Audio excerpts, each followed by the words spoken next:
So this is our Bravo barrel vise. We consider it to be our hard use vise. It's got 2 bolts in here, so you get a little more clamping force. This is really good for taking factory actions apart. We also have the modular here. This is going to be the same bushing set as the Bravo. The big benefit here is it's a little faster. So if you're just doing pre-fits, this is great. It's got a single bolt that opens up, and then you're able to access your bushings and change barrels out a lot faster. But again, same bushings come out of this as the other ones, so no issues there. We come with a set. You get 2 tapered bushings, a straight bushing, and then inch 2 and inch 250, which is the most common that we find in usage. The way I look at this is if you want a nicer looking product and something you're just going to do like, pre-fits on Zermatt actions or Defiance actions, this one's a rock star. It's super quick, super seamless. It's very nice. If you're doing hard use gunsmithing and you're breaking factory actions like Tikas and anything like that, you need the clamping force that this vise offers. It's a little dirtier. It's not as finished, not as pretty as this, but it's used for hard use. And then moving down, we've got our action wrench. We've added a few heads this year, but essentially it's a 750 bolt diameter bolt with an interchangeable head. So this will do most of your stuff on the market. That's, a Remington 700 clone. We offer 3-lug heads. We offer the 2-lug heads. We offer something for everything. So it's a pretty simple unit there. It's got bumpers to offset so that you're engaging your action lugs and not going forward of them and galling anything. Just a super nice, easy unit. And it's only rated to go 125 foot-pounds, and the head will snap off, and that's to protect the action if you get into like a Tika so you don't gall it up or damage it.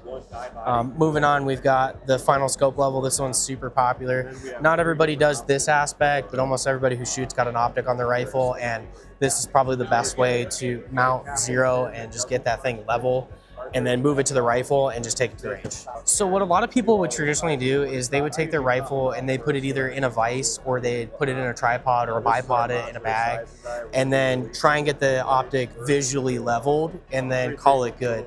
But just like doing land navigation, 1 degree off at 10 yards is nothing, but at 1,000 yards, it's a huge miss off the target. So knowing where it tracks and if it's actually zeroed is really important. So this unit allows you to do that.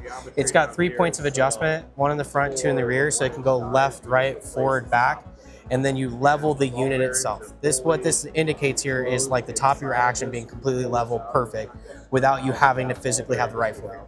You then set your rings on your rifle, put the optic in it loosely to set eye relief, loosely tighten them, transfer the unit over to here, get zeroed in on your plumb, and then tighten everything down, and then walk it out, and you do your elevation testing to see if it tracks straight or not. Make your adjustments from there, and then it goes right on the rifle. You hit the range, you're ready to go. It's super simple. And that's how people have been doing it for a really long time, but we've done it where we've set 2 of those up on our multi-base here side by side, and we've done tracking testing, and we found that not every optic tracks the same.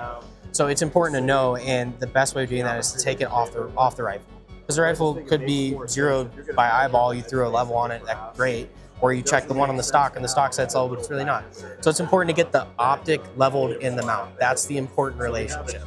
That way it's zero coming off there, going on there, and it tracks proper. So, but that moves into our next point. This is our multi-base here. This takes our Arca base. You can mount them diagonally. You can mount them straight up and down. You can mount them sideways. And it also will have a bolt to drop in the bottom of the final scope level so it can run on this track left and right to traverse. Super nice, robust unit. These are pretty much our gunsmithing, equipment. And then we have a whole series of reloading equipment as well. So